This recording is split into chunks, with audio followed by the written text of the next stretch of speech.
Okay, this is kind of what I've been alluding to for the last couple of chapters, but now we're getting to where we are factoring this and turning it back into something like that.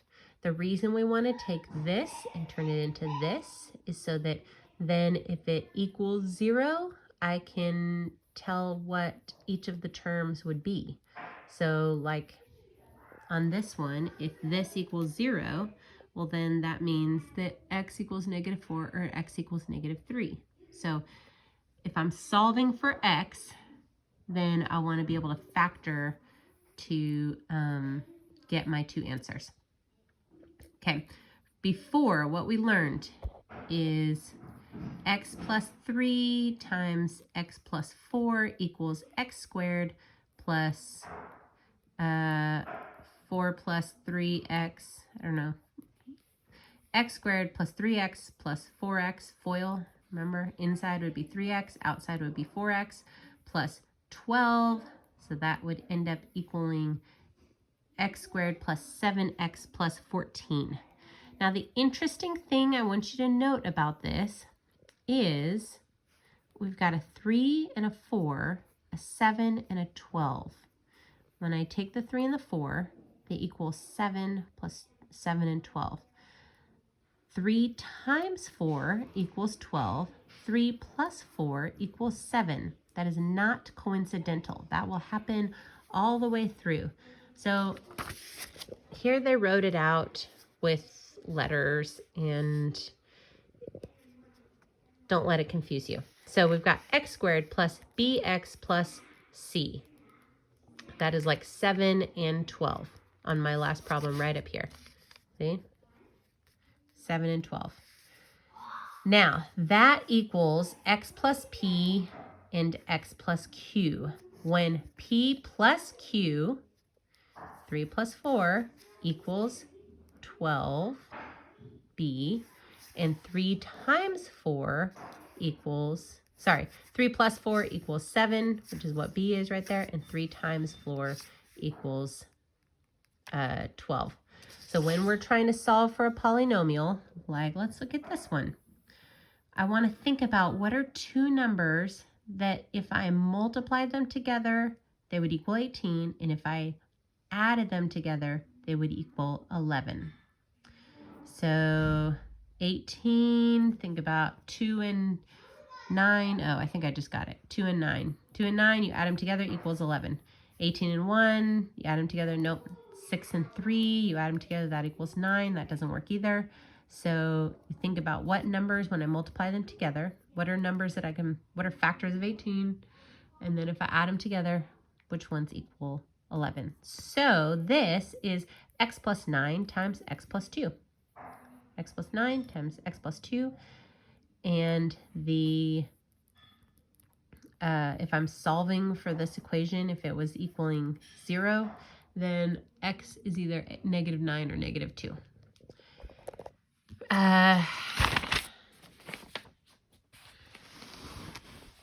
Let's see.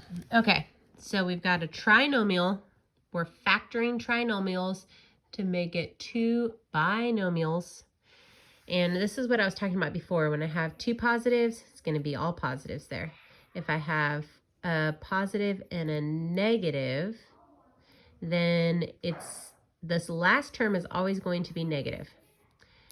And then the second term is either positive or negative depending on which number is bigger. And in the first case, the 3 is bigger, so the middle one's negative. In the second case, the negative number is bigger, and so it's negative. In this one, the smaller number is negative, so it's positive. And then I have two negatives, and it's going to be positive, negative, positive. So let's think about this one. N squared plus 6n plus 8. What two numbers? Well, first I have to think about, is it going to be a positive or negative? Well, based off my chart up here, I know it's going to be two negative numbers right there, right? Because it's positive, negative, positive. So positive, negative, positive. It's going to be two negative numbers. And what two numbers when I multiply them together are going to be 8. So I could do 8 and 1, 2 and 4. And then when I add them together, it equals -6. So if I do 8 and 1, that's going to be -9. That doesn't work. But -4 and -2, that's -6. So that does work. This one right here. So the factoring is n minus 4 and n minus 2. These are tricky, so take your time with them. This next one is y squared plus 2y minus 15. Okay, so if I look back over here, it's positive there, negative there. So I know it's going to be one positive and one negative. Thank you. We meant to give the 20, but I think we accidentally gave the 100 one to somebody. Is it okay? We can repay you if you want. No, that's okay. One negative, one positive. And so I know I can start right here. Okay. It's going to be a negative and a positive. Okay. One negative, one positive. And because it's a positive there, my bigger number is going to be the positive number. So I know it's y. Oh, yeah. I know it's y minus something and y minus something because I don't have a leading coefficient here, so it's going to be y times y. First is y squared. Last is two numbers that equal 15. So when I multiply them, 3 and 5, 1 and 15. Is there any other numbers that equal 15? That's it. So I know these are the numbers that I'm using, 3 and 5 and 1 and 15. So if I add or subtract them, did any of those equal 2? Well, 3 and 5. So, but I have to have a positive 2. So I know that 3 and 5 go in right here. And it's, if I did minus 5 plus 3, that would end up equaling -2. Well, it can't be that. So it's got to be plus 5 minus 3. So y minus 3 and times y plus 5 is my factoring. Let's do another one like this. Solve the equation x squared plus 3x equals 18. So x squared plus 3x equals 18. Well, first thing I need to do, if I'm solving it, I need to have it equal 0. So I've got to subtract that 18. So it's x squared plus 3x minus 18 equals 0. Okay. Now I need to get it factored so it's multiplying something times something. A binomial times a binomial. And once I know binomial times a binomial, then I can figure out what 0 is. In the last chapter, we had something that I could factor out of each term. So like this had an x and this had a 3. And so I could take a 3 and an x out of it and pull it out. And then it was just two terms left. In this one, I don't have that, right?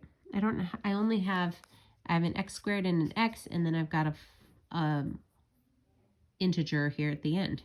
And so I can't just factor out and multiply times what's left. So there's nothing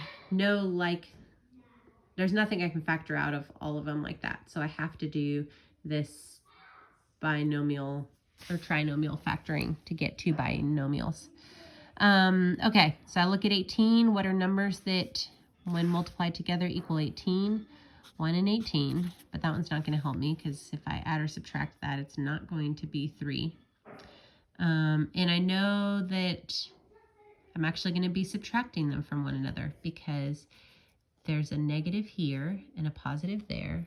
So let's draw them here. I'm going to have one positive and one negative.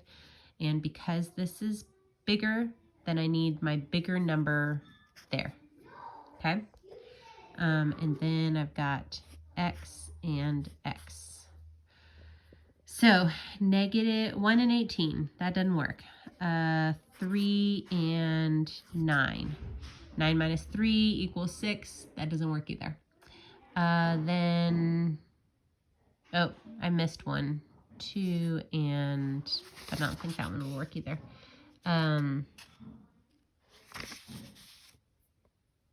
Sorry, 3 times 9 is not. 2 times 9, I can't do my 2 times 9, 3 times 6. All right, here we go. 3 and 6, 6 minus 3 equals 3. Bingo, I got it. So I got to have negative 6. Nope, just kidding. I got to have positive 6, the bigger number there, and negative 3. 6 minus 3. So my two answers are x equals negative 6 and x equals 3. Those are the two answers for this problem right there.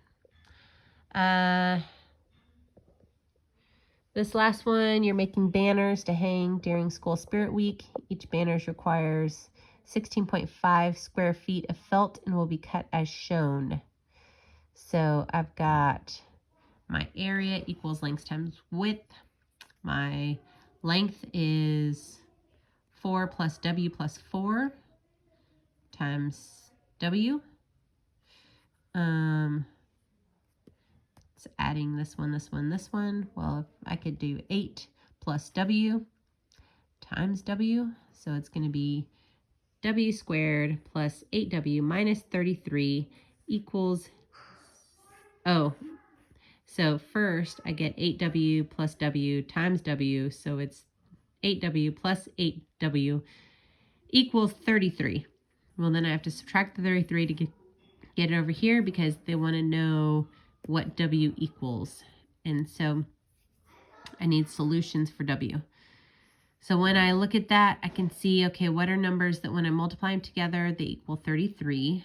Well, really the only numbers that would be would be 3 and 11.